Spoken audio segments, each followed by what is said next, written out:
মিনহা যাওজাহা ওয়া বাসসা মিনহুমা রিজালান কাসীরান ওয়া নিসা ওয়াত্তাকুল্লাহ, এবং সেই দুইজন মানুষ থেকে আমি অনেক অনেক মানুষ সৃষ্টি করেছি, সুতরাং ভয় করো আল্লাহকে। ফাইনাল্লাহ, তোমাদেরকে অচিরেই আল্লাহ রাব্বুল আলামিন তোমাদেরকে জিজ্ঞাসা করবেন। কি জিজ্ঞাসা করবেন?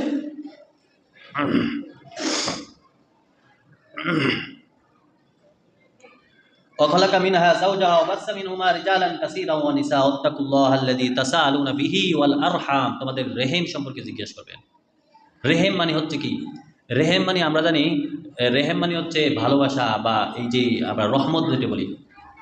তো এই রহমত, এটার আরেকটা ক্ষুদ্র বিষয় হচ্ছে রেহেম। এই রেহেম মানে হচ্ছে মাতৃগর্ভ। এই মাতৃগর্ভটা থেকে আল্লাহ তাআলা যখন এই রেহেমকে সৃষ্টি করেছেন, অতঃপর এই রেহেম আল্লাহর কুদরতি কমর ধরে বললেন যে আমাদের সৃষ্টি করেছেন, কেউ কেউ তো আছে আমার সাথে সম্পর্ক ছিন্ন করবেন, ভাই ভাই ভেদাভেদ করবেন, মা বাবার সাথে ভালো সম্পর্ক রাখবে না। আল্লাহ বললেন, যে ব্যক্তি রেহেমের সাথে সম্পর্ক ছিন্ন করবে, আমি তার সাথে সম্পর্ক ছিন্ন করে দিব। আপনি যদি আপন ভাইয়ের সাথে মিলেমিশে না থাকতে পারেন, মনে রাখবেন আল্লাহ বলছেন তোমাদেরকে আমি রেহেম সম্পর্কে জিজ্ঞাসা করব। আপনি যদি আপনার মা বাবার সাথে ভালো ব্যবহার না করতে পারেন, আল্লাহ তাআলা বলেন যে আমি তোমারে অচিরেই জিজ্ঞাসা করব, জিজ্ঞাসিত হবা। তোমাদেরকে তখন এমন ভাবে জিজ্ঞাসা করা হবে, তোমরা আর কিছু উত্তর দিতে পারবে না। সুতরাং আমি তোমাদেরকে তখন, তুমি সারা জীবন অনেক ভালো আমল করেছো, অনেক ভালো ছিলে দুনিয়াতে, তুমি যখন নামাজ পড়েছো, এত সুন্দর করে নামাজ পড়েছো, ফেরেশতারাও তোমার কথা বলেছে, কিন্তু আজকে আমি তোমারে রাখতে পারবো না। তাহলে আপনার ভাইয়ের সাথে যদি আপনার সম্পর্ক ভালো না হয়, আপনি যদি তার সাথে সম্পর্ক ছিন্ন করে ফেলেন, আপনি যদি তার সাথে আপনার সৎ কাজের আদেশ অসৎ কাজের নিষেধ যদি না প্রতিষ্ঠা করতে পারেন, তখন কিন্তু আপনি আর রেহেমের সম্পর্ক ঠিক রাখতে পারবেন না।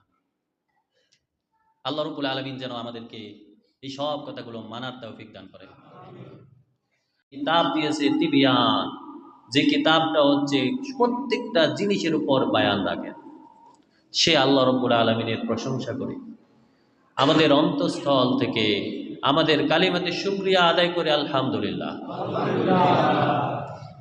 আল্লাহ রাব্বুল আলামিনের প্রশংসা, কারণ তিনি ইচ্ছে করলে আমাদেরকে পৃথিবীতে পাঠাতেন, তবে তিনি আমাদেরকে মুসলমানের ঘরে না পাঠিয়ে অন্য ঘরেও পাঠাতে পারতেন, কিন্তু তিনার রহমত আমাদের উপর বর্ষিত হলো, তিনার অনুগ্রহ আমাদের উপর বর্ষিত হলো। তিনি আমাদের উপর অনুগ্রহ করলেন তার নিজ দয়া দিয়ে। তিনি আমাদেরকে দিলেন মুসলমানের সন্তান বানিয়ে।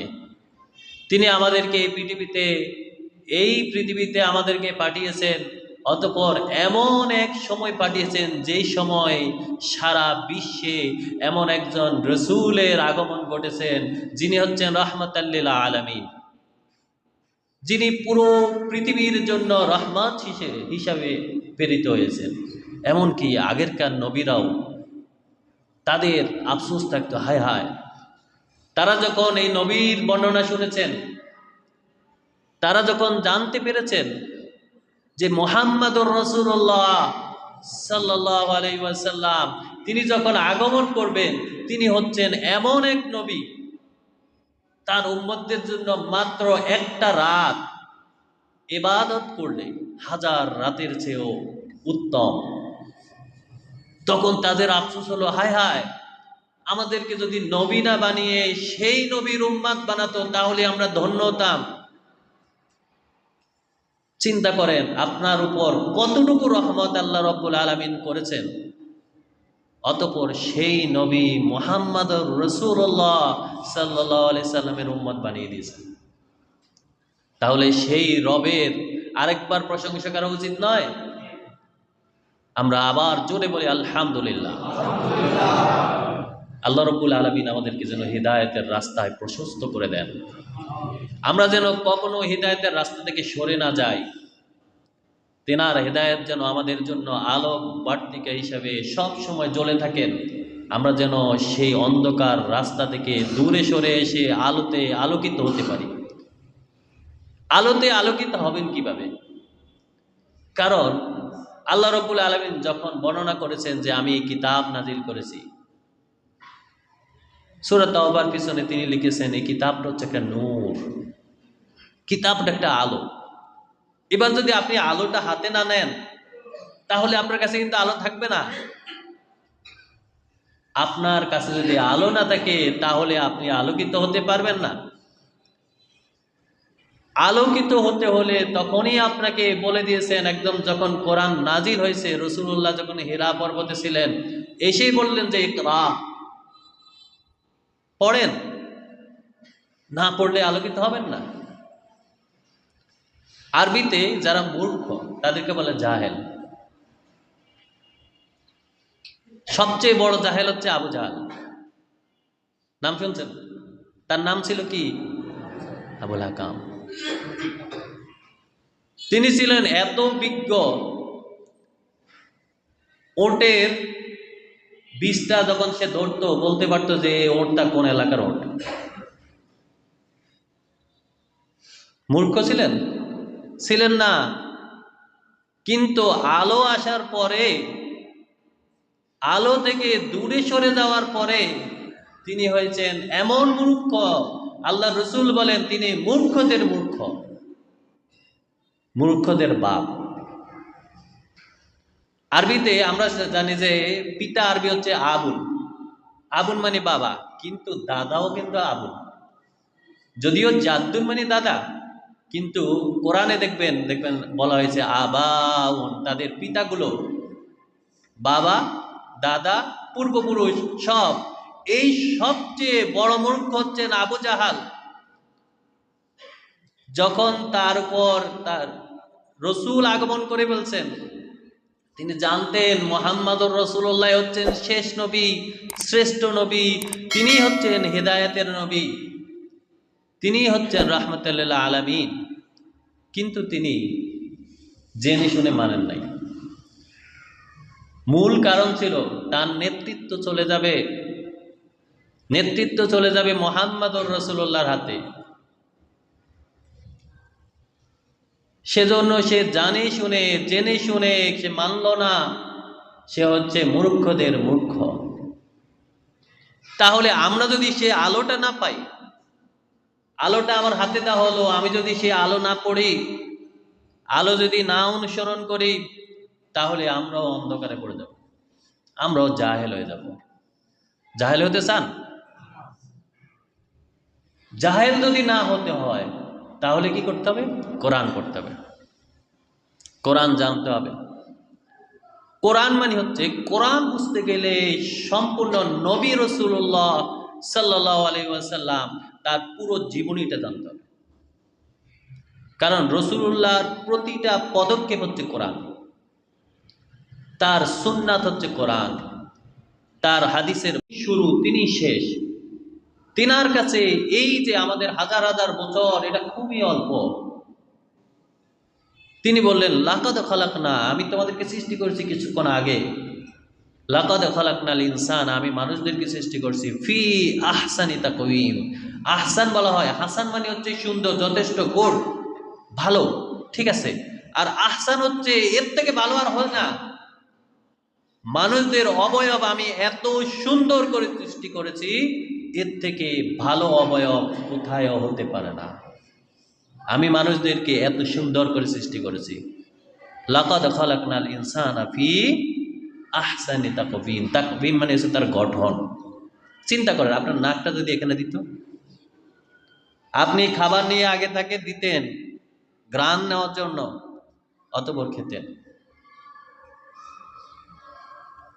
আপনাকে এত সুন্দর করে সৃষ্টি করেছেন, আল্লাহ তাআলা বলেন, আফসোস করে বলেন, সুম্মা রাদাদনাহু ফি সুম্মা রাদাদনাহু আসফালা সাফিলিন। এরপরে তারা নিচে নামতে নামতে এত নিচে নেমে যায়, জীব জন্তু পশু পাখি তাদের চেয়েও নিচে, অদম।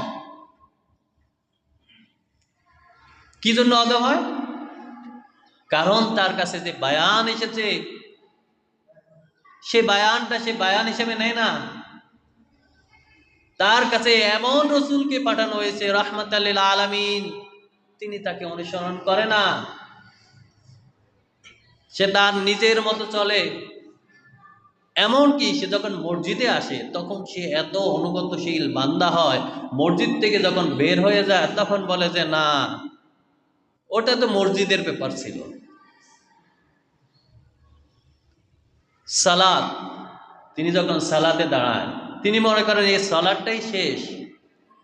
এই সালাদটা হচ্ছে জিকিরের মধ্যে আল্লাহকে স্মরণ করার সবচেয়ে উত্তম একটা জিকির।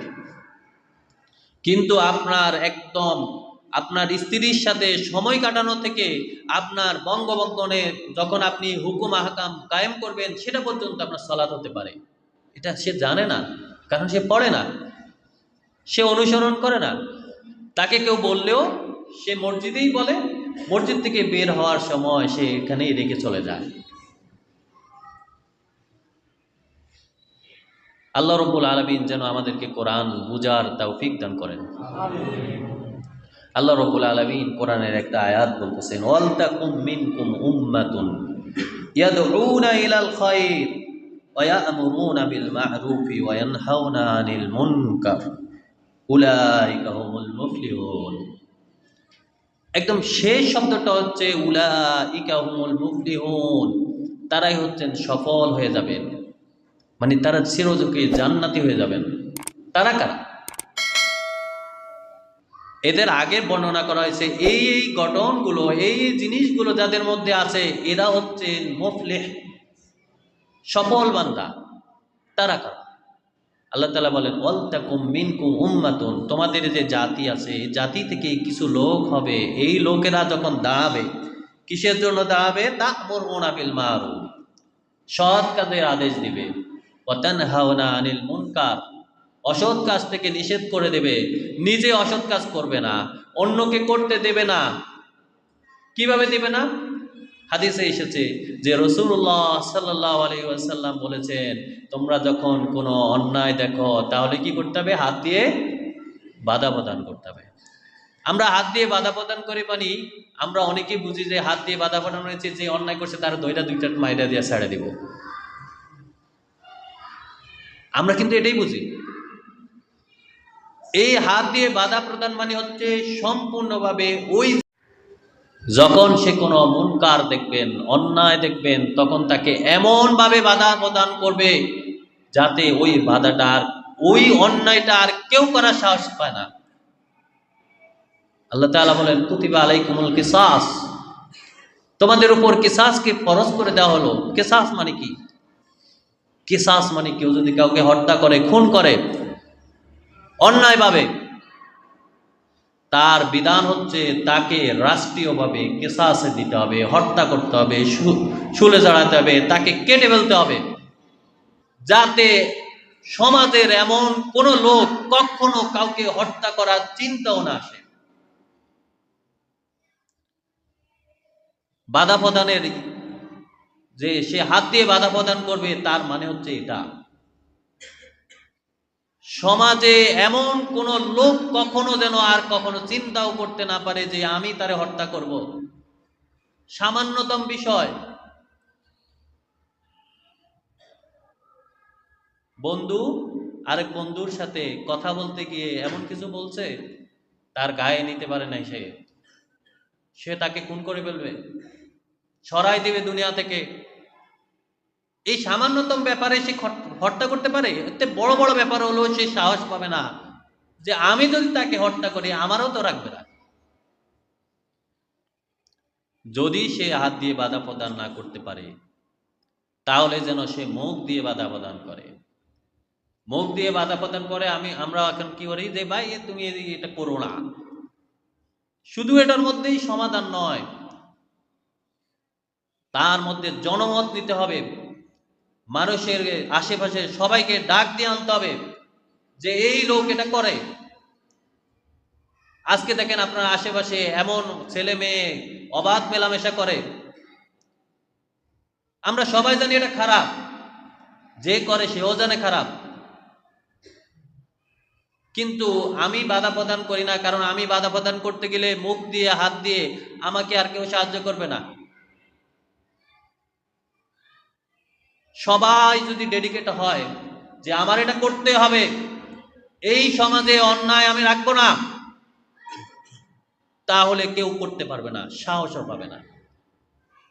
আজকে অন্যের মেয়ে অন্য ছেলে এ অবাধ মেলামেশা করে, কালকে আমারটাও তো করতে পারে।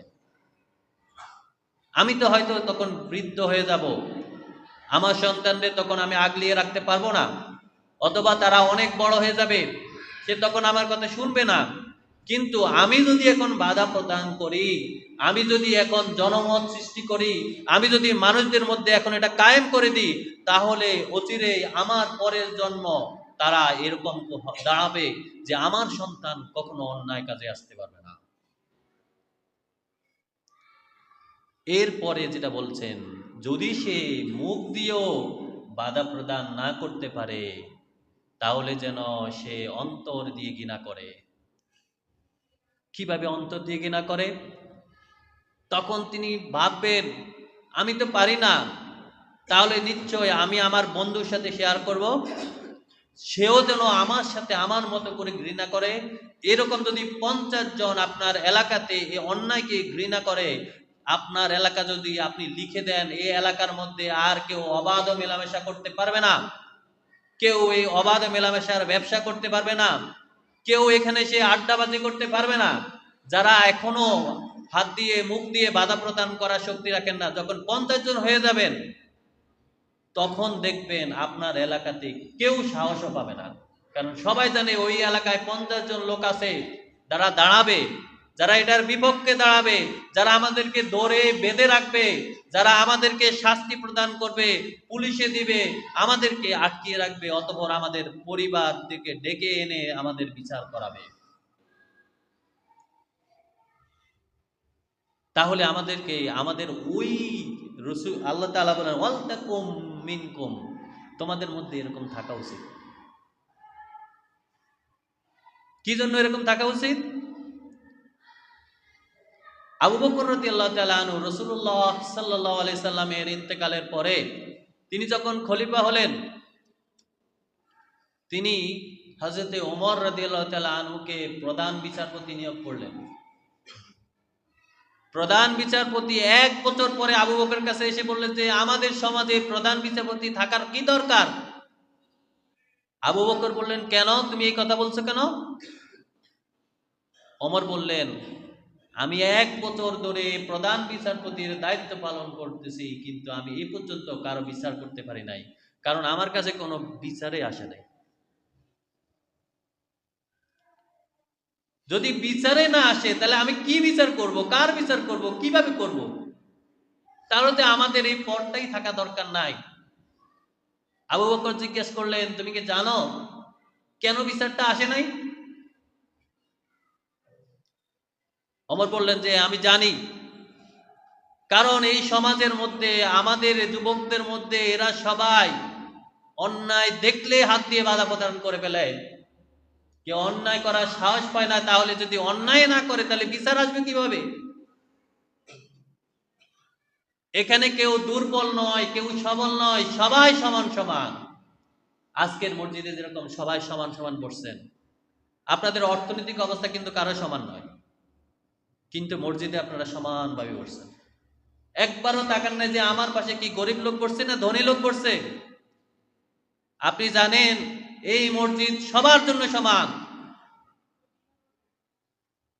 তাহলে এই দুনিয়া কেন সবার জন্য সমান হবে না? এই দুনিয়া কি সবার জন্য সমান ছিল না? আল্লাহ তাআলা এই দুনিয়াকে সবাইকে কিন্তু একইভাবে মায়ের গর্ভ থেকে সিজদায় অবনত করে করে সৃষ্টি করেন নাই। সবাই ভূমিষ্ঠ হয়েছে সিজদায় রতভাবে।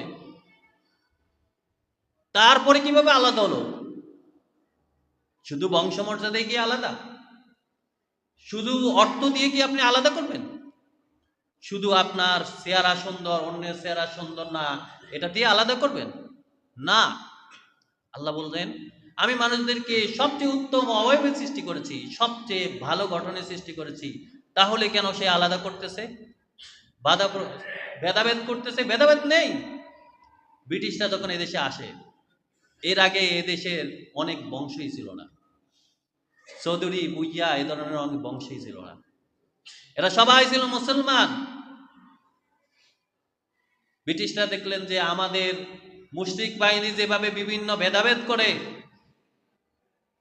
কেউ দলিত শ্রেণী, কেউ ব্রাহ্মণ শ্রেণী, সুতরাং আমরাও যদি এভাবে টিকতে হয় তাহলে মুসলমানদের এভাবে ভেদাভেদ করে দিতে হবে। তখন তারা মুসলমানদের অর্থনৈতিক অবস্থার উপরে কাউকে জমিদারি দিলেন, কাউকে ভূঁইয়া নিয়োগ করলেন, কাউকে চৌধুরী বানাই দিলেন। অতঃপর এরা চৌধুরী পাইয়া নিজেদেরকে বললেন যে আমি তো চার দ্বারের সমান, আমার চার দিক সমান আছে, আমি স্কয়ার হয়ে গেলাম, সুতরাং আমার লগে অন্য তুলনা হয় না, আমি চৌধুরী বংশ হয়ে গেলাম। আপনি কিন্তু চৌধুরী হন নাই, আপনি কিন্তু মুসলমান দিক থেকে বেরিয়ে গেলেন, কারণ আপনি নিজের সমান মনে করেন না। আপনারে আল্লাহ সৃষ্টি করছেন সমানভাবে, আপনি নিজেরে বলতেছেন না আমি অসম, আমি ভেদাভেদ করি, আমি দোষর, আমি নিজেই ভালো না, তোমরা ভালো আমরা ভালো না। এই জন্যেই আমাদের অসম হয়ে গেছে। এখনো যদি আপনি বলেন যে আমি হানাফি, আপনি শাফি, আমি হাম্বলি, আমি আহলে হাদিস, আমি অমুক, আমি তমুক, এগুলো বাদ দেন। আপনি মুসলিম, আপনাকে প্রথম বলা হয়েছে যে আপনি আত্মসমর্পণ করেন। আপনি আত্মসমর্পণ করেছেন যে না, আমার জন্য কিছু হুদুদ আছে, সীমারেখা আছে, এই সীমারেখাগুলো আমি কখনো ছাড়ব না। আমি কখনো আমার স্ত্রীর সাথে অন্য কাউকে মেলামেশা করতে দেব না। আমার হুদুদ, সে আমার আমানত। আমার স্ত্রীও কখনো অন্যের সাথে হেসে হেসে কথা বলবে না। দরকার নেই আমার স্বামী, আমি যদি আমি স্বামীর সেবা করি আমি চিরসুখের জান্নাত পাবো। যখন আপনার এই হুদুদগুলো আপনি দাঁড় করা দিলেন যে না, আমার জন্য সীমারেখা আছে, আমি আত্মসমর্পণকারী, আমার সাথে কারো ভেদাভেদ নেই, হয়তো আল্লাহ তাআলা এই পৃথিবীতে মানুষ সৃষ্টির জন্য মানুষদেরকে আল্লাহ একজন একজনের মুখাপেক্ষী করে দিয়েছেন। কাউকে কলকারখানার মালিক বানিয়েছেন, কাউকে শ্রমিক বানিয়েছেন, কাউকে কর্মকর্তা বানিয়েছেন। এটা হচ্ছে পৃথিবীর একটা সিস্টেম। কিন্তু যখন আপনার কর্মটা শেষ, ওখান থেকে যখন আপনি বেড়ে গেলেন ওই সিস্টেমটা যখন, তো আপনি ওখানেও থেকেও বলবেন যে না, আমি আমার এই শ্রমিক ভাই যে আমি মালিক, এই দুজন আমরা সমান। তাহলে শ্রমিক কখনো মালিকের বিরুদ্ধে দাঁড়াবে না, আর মালিক কখনো শ্রমিককে ঠকানোর চিন্তা করবে না। কখনো আপনি আপনার ছেলেকে মনে করবেন না যে সে তো ছেলে, সে কেন আমার সাথে কথা বলে। আপনি যখন বলবেন যে না, আমার ছেলে, সেও একজন মানুষ, সে আমাকে পরামর্শ দিতে পারে, তখন আপনার কিন্তু অনেক কিছু দেখবেন এমনি ঠিক হয়ে যাবে। আপনার শত্রুকে গিয়ে যদি আপনি সালাম দেন আসসালামু আলাইকুম, আপনার শত্রু বাধ্য হবে ওয়ালাইকুম আসসালাম বলতে। হয়তো মুখে বলবেন না, মনের মধ্যে একটু নাড়া হলেও দিবেন। তার চেহারার মধ্যে নাও ফুটে উঠতে পারে, কিন্তু তার মনের মধ্যে সত্যি দাগ পড়বে। আরেকদিন সালাম দিলেন আসসালামু আলাইকুম, ভাই কেমন আছেন, দেখবেন 2-3 দিন পরে সে আপনাকে দেখে প্রথম সালাম দেওয়ার চেষ্টা করবে। শত্রুতা শেষ, মীমাংসা হয়ে গেল কোনো বিচার ছাড়া। নিজেদের মধ্যে মতানৈক্য থাকবে, সমাজের মধ্যে ছোট বড় থাকবে, এটা থাকবেই, এটা থাকতে হয়। কিন্তু যদি বলেন যে ছোট আর বড় আমরা দুজন সমান, মসজিদে যেরকম সমান ছিলাম আমার সমাজের মধ্যে এরকম সমান, তাহলে দেখবেন সত্যিকারে আপনার সমাজ সেই সমাজ হবে যেই সমাজে বিচারপতি বসে থাকবে, কোনো বিচার হবে না, বিচার আসবেই না।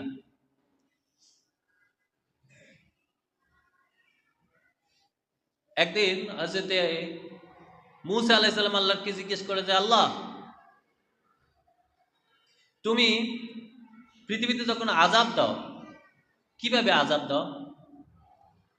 তখন তিনি বললেন যে আমি আযাব দিই, মানুষ যখন আসে, যখন এলাকার মধ্যে এত বেশি বিশৃঙ্খলা সৃষ্টি হয়ে যায়, কেউ আর সত্যের আদেশ দেয় না, অসত্য থেকে নিষেধ করে না, তখন আমি যখন তাদের উপর রাগান্বিত হই, তখন সবাইকে ধ্বংস করে দিই।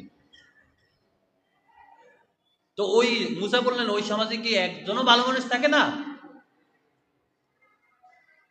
বললেন যে অবশ্যই একজন হলেও ভালো মানুষ থাকে। এমনকি বনী ইসরাঈলদের একটা ঘটনা আমরা জানি, যখন ফেরেশতাদেরকে পাঠানো হলো তাদেরকে ধ্বংস করে দাও, ফেরেশতারা বললেন যে ইয়া আল্লাহ, কিভাবে ধ্বংস করব? তাদের মধ্যে এমন একজন লোক যে জীবনও কোনো অপরাধ করে নাই। বলল তাকে সূত্রাই ধ্বংস করে দাও।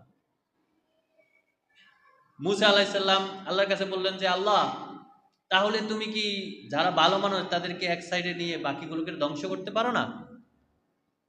আল্লাহ তাআলা বললেন যে মুসা, তুমি জানতে পারবা, খুব দ্রুত জানতে পারবা। কিছুক্ষণ পর মুসা আলাইহিস সালাম হাঁটতে হাঁটতে একটু ক্লান্ত হয়ে কোনো এক জায়গায় বসেছিলেন একটা গাছতলায়। মুসা আলাইহিস সালামকে কয়েকটা পিঁপড়া দিল কামড়। মুসা আলাইহিস সালামের রাগ কি বেশি না কম? তিনি রাগের মাথায় তাদের সবগুলোর মেরে ফেললেন, সাথে সাথে আশেপাশে যে বাসাগুলো ছিল ওই বাসাগুলো ধ্বংস করে দিলেন। আল্লাহ তাআলা মুসারে বললেন যে মুসা, কয়টা পিঁপড়া কামড় দিছে? বললো তিনটা কামড় দিছে। তো কয়টা মারলা? তখন মুসা বললেন যে সত্যি, যখন কোনো ভালো কাজের আদেশ না থাকে আর খারাপ কাজের নিষেধ না থাকে, যখন সমাজের মধ্যে বিশৃঙ্খলা সৃষ্টি হয়ে যায়, দুই একজন ভালো মানুষ থাকলেও সে বেঁচে থাকার অধিকার রাখে না।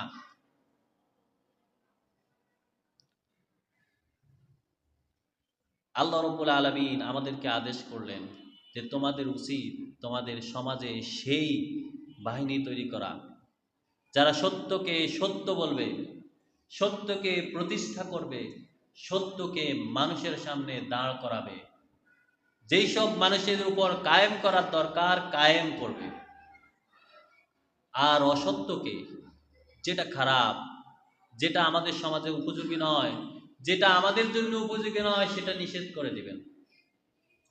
শুধু নিষেধে নয়, চিরতরে মাটির সাথে দাবিয়ে দিবেন। রাসূলুল্লাহ সাল্লাল্লাহু আলাইহি ওয়াসাল্লাম বলছেন যে আমার অন্তর যার হাতে, আমি তার কসম করে বলতেছি। কার হাতে? রাসূলুল্লাহর অন্তর আল্লাহর হাতে। বললেন যে আমি আল্লাহর কসম করে বলতেছি, তোমরা যখন সত্যের আদেশ দিবা এবং অসত্য থেকে নিষেধ করবা, সমস্ত মুনকারগুলো নিষেধ করে দিবা, যদি তোমরা এটা না করো, এটা হচ্ছে তোমাদের দায়িত্ব, যদি এটা না করো তাহলে অচিরেই তোমাদের উপর আযাব আসবে। কেমন আযাব? আল্লাহ রাসূল সাল্লাল্লাহু আলাইহি ওয়াসাল্লাম বলেন, ইয়াবাসু আলাইকুম ইকাবান মিনহু, আল্লাহ তাআলা তার নিজের পক্ষ থেকে আযাব দিবেন। আল্লাহ যদি আপনাকে আযাব দেয়, কেউ ঠেকাতে পারবে? ফিরাতে পারবে? কেউ পারবে না। এই আযাব যখন আসবে, তারপরে আল্লাহ তাআলা বলেন সুম্মা ইয়াদউনাহু, তোমরা দাঁড়ায় দাঁড়ায় বলবা যে আল্লাহকে ডাকবা, দোয়া করবা, মসজিদে মসজিদে দোয়া করতে থাকবা, এমনকি কাবা করেও দোয়া হয়ে যাবে, কিন্তু ফালা ইয়াস্তাজাবা লাকুম, তোমাদের জন্য কোনো উত্তরে আসবে না, তোমাদেরকে কেউ সাহায্য করবে না, আল্লাহ তাআলার পক্ষ থেকেও সাহায্য আসবে না। বদরের ময়দানে রাসূলুল্লাহ সাল্লাল্লাহু আলাইহি ওয়াসাল্লামের কাছে সাহায্য এসেছে, ফেরেশতারা এসে দাঁড়ালেন রাসূলুল্লাহর কাতারে। সেই বদরের মতো আমাদের আশেপাশে যেগুলো হয়, ফেরেশতারা কি এখন নাই? তারা কেন সাহায্য করে না? কারণ আমাদের সমাজে সেই ভালো কাজগুলোর আদেশ হয় না এবং মন্দ কাজের থেকে নিষেধ হয় না। মন্দ কাজগুলো এমন এমন ভাবে চলে, যেই লোক মন্দ করে তাকে সবাই ভয় পায়।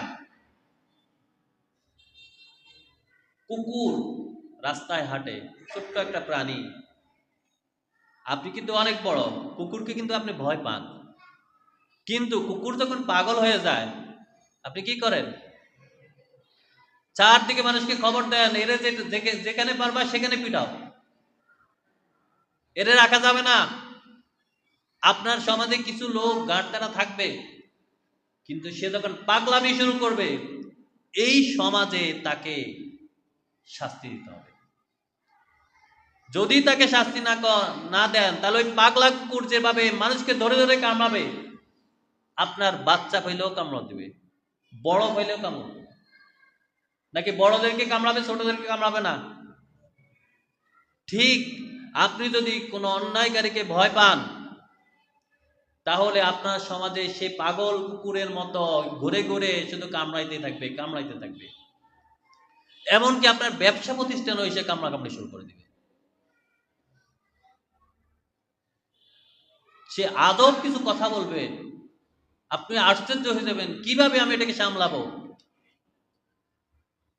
আপনি যাবেন পুলিশের কাছে, দেখবেন পুলিশ আরো বড় পাগল। কারণ আমরা সবাই কেউ আর সত্যের আদেশ দিই না, অসত্য থেকে কেউ নিষেধ করি না। পুলিশ জানে পুলিশ ইচ্ছা করলে ওই লোকটা ধরতে পারে, কিন্তু পুলিশকে পরে ট্যাকেল দিবে কে? রাতের অন্ধকারে পুলিশের উপর হামলা হবে, পুলিশেরও তো জান আছে, প্রাণ আছে না? তাহলে তাকে কে রক্ষা করবে? আপনার সমাজ তো দাঁড়াবে না। আপনি বলবেন পুলিশের হাতে দিয়ে দিয়েছি, ভালো হয়েছে, কিন্তু সে তো কিছুক্ষণ পরে এসে ডাবল পাগল হবে। আপনার সমাজে যদি সেই দল না থাকে যারা সত্যকে সত্য হিসাবে প্রতিষ্ঠা করবে আর মিথ্যাকে দাবিয়ে দিবে, মাটির সাথে মিশিয়ে দিবে, সেই দল যদি আপনি তৈরি করতে না পারেন, তাহলে আপনার পুলিশ কোনো কাজে আসবে না। আপনি কখনো সেই পাগল কুকুরকে ধরতে পারবেন না। এবার কথা হচ্ছে, আপনি কখন ওই দল পাবেন?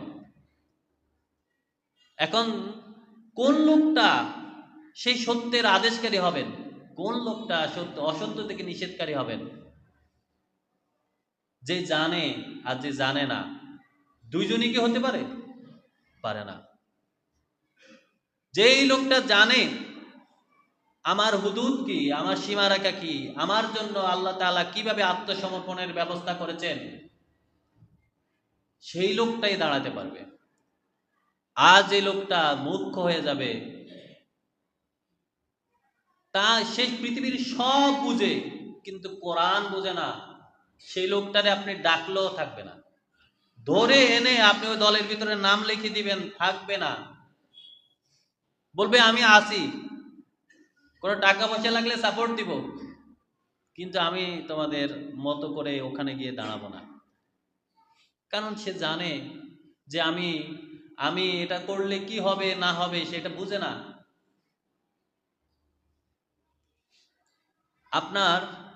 আপনারা যদি নৌকায় উঠেন, এই নৌকার মধ্যে কিছু লোক যদি দোতলায় বসেন আর কিছু লোক যদি নিচতলায় বসেন, এখন দোতলায় সুপেয় পানির ব্যবস্থা আছে, কিন্তু নিচতলায় নেই। নিচতলার লোক যদি দোতলায় গিয়ে পানি আনতে যায়, আপনি যদি বলেন যে এরা নিচতলার লোক কেন এসেছে, তখন তারা কি করবে? রাগ হবে না? তারা বলবে ঠিক আছে, আমরাও নিচে দিয়ে পানি বাইর করব। একটা কুড়াল নিল, ওটা দিয়া নৌকার নিচতলায় কোপানি শুরু করলো পানি বের করার জন্য। দৌড়াই গেলেন দোতলা থেকে, কি করতেছো? আমাদের পানির দরকার, পানি নিব। পানি তো আছে আশেপাশে, নৌকা কি পানির মধ্যে চলে না? পানি তো কূপ দিলে বের হবে, কিন্তু এই পানি কি তাকে উপকার করবে? উপকার করবে না। অর্থাৎ সবাই মিলে যখন আপনারা এক হবেন, তখনই সত্যের আদেশ প্রতিষ্ঠিত হবে, অসত্য থেকে আপনি মুক্তি পাবেন, আপনার দিন কায়েম হবে, আল্লাহ তাআলার বিধান কায়েম হবে, আল্লাহ রাব্বুল আলামিন যেমন চেয়েছেন তেমনই হবে। এবার কথা হচ্ছে, আপনি যখন এটা করতে যাবেন তখন অনেক বাধা আসবে। তখন রাসূলুল্লাহ বললেন, সাইয়্যিদুশ শুহাদাই হামজা ইবনে আব্দুল মুত্তালিব। আব্দুল মুত্তালিব কে? রাসূলুল্লাহর দাদা। রাসূলুল্লাহর দাদার আরেকটা ছেলে ছিল, নাম হচ্ছে হামজা। আরেকটা ছেলে হামজা। হামজা রাদিয়াল্লাহু তাআলা আনহু, আবু তালিব সাহাবী হতে পারেন নাই, দুর্ভাগ্য। যে রাসূলুল্লাহকে তার জানের চেয়েও বেশি ভালোবেসেছেন। শুধু ভালোবাসা দিয়ে হেদায়েত হয় না, রাসূলুল্লাহকে যদি অনুসরণ না করে তাহলে হেদায়েত আসবে না। যদি বলেন যে না, আমি রাসূলুল্লাহর নাম শুনলেই এত বেশি চুমো খায়, শুধু এটাতেই কাজ হবে না, রাসূলুল্লাহকে মানতে হলে তার ইত্তেবা করতে হবে। কুল ইন কুনতুম তুহিব্বুনাল্লাহ, যদি আল্লাহকে ভালোবাসতে চান, ফাত্তাবিউনি, রাসূলুল্লাহ বলেন, আল্লাহ বলেন এই রাসূল আপনি জানাই দেন আমাকে অনুসরণ করতে হবে, আমি মুহাম্মাদের অনুসারী হতে হবে। ইউহিব্বুকুমুল্লাহ, তাহলে আল্লাহ তোমারে ভালোবাসবেন। হামজা রাদিয়াল্লাহু তাআলা আনহু, তিনি উহুদের ময়দানে শহীদ হলেন।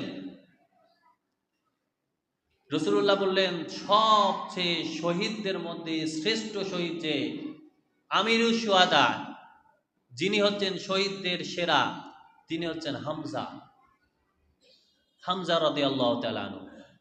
এরপরে বলেন যে হামজার সাথে সাথে সমকক্ষ আরো কিছু লোক হবে। তারা কারা? কারা শ্রেষ্ঠ শহীদদের মর্যাদায় পৌঁছতে পারবেন?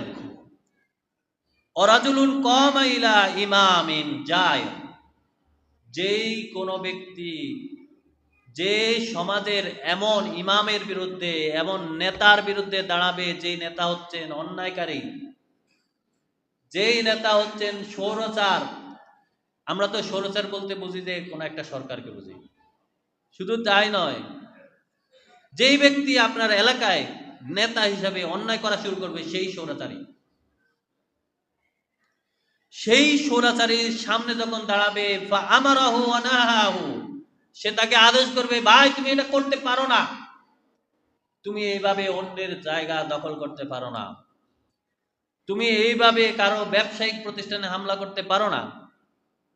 এমনকি আমরা অনেক সময় আমাদের নিজেরাও কিন্তু স্বৈরাচারী হয়ে যাই। যদি আমার অন্য ভাই আমাকে আমাকে সংশোধনের জন্য না বলে, হয়তো আমি বুঝতেও পারবো না। আমি আসলে ভুলে ভুলে অনেক সময় স্বৈরাচারী করি, ভুলে ভুলে অনেক সময় কোনো কথার উপর এমনভাবে কথা বলি, মনে হচ্ছে যে আমার কথা কেউ যদি না মানে আমি তার সাথে ঝগড়া করব। এটাও কিন্তু স্বৈরাচারী। এখন যদি আপনার সমাজে সেই তা'মুরুনা বিল মা'রুফি ওয়া তানহাউনা আনিল মুনকার, সত্যের আদেশ না থাকে, অসত্য থেকে নিষেধ না থাকে, তাহলে কে আপনাকে সংশোধন করবে? আল্লাহ রসুল বলেন যে সেই স্বৈরাচারীর বিরুদ্ধে যে লোকটা দাঁড়াবে, তাকে আদেশ করবে সত্যের, তাকে নিষেধ করবে মিথ্যা থেকে, তাকে নিষেধ করবে সমস্ত অন্যায় থেকে, ফাকাতালাহু, তাকে যদি কতল করা হয়, সেই লোকটা হামজার সমকক্ষ। তার মানে হচ্ছে আপনি যখন কোনো অন্যায়কে ঠেকাতে যাবেন, এই সমাজের সবার মন একরকম নয়, কিছু লোক আপনার বিরুদ্ধে দাঁড়াবে, তারা আপনাকে অনেকভাবে দাবিয়ে রাখার চেষ্টা করবে, এমনকি আপনার নামে মিথ্যা কথা বলেও বেড়াবে যে এই লোকটা হয়তো নেতা হতে চায়, এজন্য এরকম করে, বা সে আমার দলকে দেখতে পারে না সেজন্য এরকম করে। সে আপনাকে অনেকভাবে আঘাত করবে, আপনাকে কাস্টডিতেও ঢুকাতে পারে, জেলখানাতেও পাঠাতে পারে। আপনার যদি সেই বাহিনী না থাকে, আমরা তো অনেকেই কিন্তু হাত দিয়ে বা মুখ দিয়ে বাধা প্রদান করার শক্তি থাকি না। যদি আমাদের পরিকল্পনা করে আমরা যদি আমার আরেক ভাইকে সত্যের পথে দাঁড় করাতে পারি, তাহলে ওই ভাই সেদিন আমাকে উদ্ধারে দাঁড়াবে। সমাজে সেদিন সবাই সমকক্ষ হবে, সবাই সবার জন্য কাজ করবে। আবু বকর বললেন, ওমর তুমি কি আর কিছু জানো? ওমর বললেন, আমি জানি, কারণ আমাদের যে দিন, আমাদের যে ধর্ম, আমাদের যে ইসলাম, আল্লাহর রসুল যে দিন দিয়ে আগমন করেছেন, এই দিন হচ্ছে নসিহা। এই দিনটা পুরাটাই নসিহা। আমরা বলি না, কেউ কাউকে বলি না আমাকে একটু নসিহত করেন, এই দিনটা পুরাটাই উপদেশ। ছেলে বাবাকে উপদেশ দিবে, বাবা ছেলেকে উপদেশ দিবে, সমাজে সবাই সবার জন্য কল্যাণ কামনা করবে। নসিহার কয়েকটা অর্থ হতে পারে, শুধু উপদেশই নয়, কল্যাণ কামনা করতে হবে সবাই। আমি যদি আপনাকে আঘাত না করি, আপনি আঘাত করতে গিয়ে বিবেক দিয়ে চিন্তা করবেন, অথবা এমন জোরে আঘাত করতে এসে আপনি চিন্তা করবেন সে তো আমারে মারতেছে না, তাহলে আমি তারা কয়বার মারবো? রাগের মাথায় একটা মেরে দিলেন, পরেরটা মারতে গেলে আপনার বিবেক বাধা দিবে, সে তো তোমাকে প্রতিহত করে না। ধীরে ধীরে একজন যখন আরেকজনের কল্যাণ কামনা করতে থাকবেন, এই সমাজে কেউ কারো ক্ষতি না করে, তাহলে কিন্তু প্রতিষ্ঠিত হয়ে যাবেন সেই তা'মুরুনা বিল মারুফি ওয়া তানহাউনা আনিল মুনকার, সত্যের আদেশ জয়ী হয়ে যাবে, সমস্ত অন্যায় মাটির সাথে মিশে যাবে, মিশতে বাধ্য হবে। কারণ আমরা এমন একজন নবীর উম্মত, যে নবীর পুরো ধর্মটাই হচ্ছে নেসিয়া, শুধু কল্যাণ কামনা। আবার দেখেন, আপনি যখন কর্ম করবেন, আপনার মূল নীতি হচ্ছেন, আমার একমাত্র উদ্দেশ্য হচ্ছে আল্লাহর সন্তুষ্টি। আল হুব্বু ফিল্লাহ, আমার জীবন কর্মে যা কিছু হবে সব কিছু ভালোবাসতে হবে কার জন্য? আপনার স্ত্রীর সাথে আপনার মতানৈক্য থাকবে, থাকতেই পারে। মেয়েরা খুব দ্রুত বুঝে, অনেক সময় তার কথাও কিন্তু সত্য হতে পারে। আপনি যদি সেটা না শুনেন, তাহলে কিন্তু সম্ভব নয়। আপনি প্রথম তার কথাটা যদি শুনেন, অতঃপর শোনার পরে আপনি যদি দেখেন সে আসলে ভুল করেছে, তখন যদি আপনি তাকে আরো উত্তমভাবে বুঝিয়ে দেন, তাহলে সে বুঝবে না? অবশ্যই বুঝবে। আপনার আপনার সংসার সোনার সংসারে হয়ে যাবে। আপনি তখন আল্লাহর সন্তুষ্টির জন্য যদি তার সাথে সেদিন বদানুবাদ না করেন, তার সাথে ঝগড়ায় লিপ্ত না হন, তাকে অন্যায়ভাবে এমন কথা না বলেন, বা অন্যায়ভাবে তার প্রতি কিছু দাবি না করেন। আমাদের ছেলেদের অনেকেই আছে যারা দুর্বল অর্থনৈতিকভাবে, অনেকেই মনে করে যে আমার শ্বশুর বাড়ি থেকে আমাকে কিছু দিলেও তো পারে। আপনি চিন্তা করেন, এই কথার ভিতরে কি আল্লাহর সন্তুষ্টি আছে? আপনি কি আল্লাহর কাছেই বলতে পারবেন যে আমার শ্বশুর বাড়ি থেকে আমারে কিছু দেয় না, এটার বিচার করেন? সম্ভব? যুক্তি আসে না। আপনার যদি উদ্দেশ্য থাকে যে আল্লাহর সন্তুষ্টি, তাহলে কিভাবে সম্ভব? সম্ভবই হবে না। তাদের কোটি কোটি টাকা থাকতে পারে, আপনার নাও থাকতে পারে, তাও তারা দিতে গেলেও আপনি চিন্তা করবেন যে আল্লাহ যদি রাগ করে। হাদিয়া নিতে পারবেন, কিন্তু আপনার সন্তুষ্ট হবে এই হাদিয়াটা যেন আমার আল্লাহর সন্তুষ্টি থেকে আমারে ফিরাইতে না পারে। সব কিছুর মূল নিতে হবে আল হুব্বু ফিল্লাহ। এই যে আপনি সত্যের আদেশ দিবেন, এটার মূল উদ্দেশ্য হচ্ছে আল্লাহর সন্তুষ্টি। কারণ আল্লাহ বলছেন, ওয়ালতাকুম মিনকুম তাইফাতুম, তোমাদের মধ্যে এমন একটা জাতি থাকা দরকার। আমি চাই, আমার উদ্দেশ্য, আমি তোমাদের থেকে কামনা করি, ওই দলটা তোমরা তৈরি করো আল্লাহর সন্তুষ্টির জন্য। কারণ সূরা ৩-এর মধ্যে আল্লাহ বলছেন না, আমি তোমাদেরকে সবচেয়ে উত্তম অভাবে সৃষ্টি করেছি। আবার বলছেন তিনি, আমি তখন মানুষদেরকে সৃষ্টি করছি আশরাফুল মাখলুকাত হিসেবে, তাকে ঘোষণা করে দিয়েছি, সৃষ্টির সেরা জীব হিসেবে ঘোষণা করে দিয়েছি। তাহলে আপনি কি আশরাফুল মাখলুকাত হন নাই? তাহলে আল্লাহর সন্তুষ্টি আপনার কি উদ্দেশ্য নয়? আপনি যখন আল্লাহর সন্তুষ্টির জন্য কাজ করবেন, তখন দেখবেন সত্যিকারে আপনার কাউকে আর ভেদাভেদে আসবে না। কারণ আপনি জানেন, আপনার ভাই, আপন ভাইয়ের সাথে আমরা অনেক সময় ঝগড়া করি। যদি সেখানেও চিন্তা করেন যে আমার আল্লাহ কি অসন্তুষ্ট হয়ে যায় কিনা, দেখবেন ভাই ভাইয়ের মধ্যে আর কি হবে না? ঝগড়া হবে না।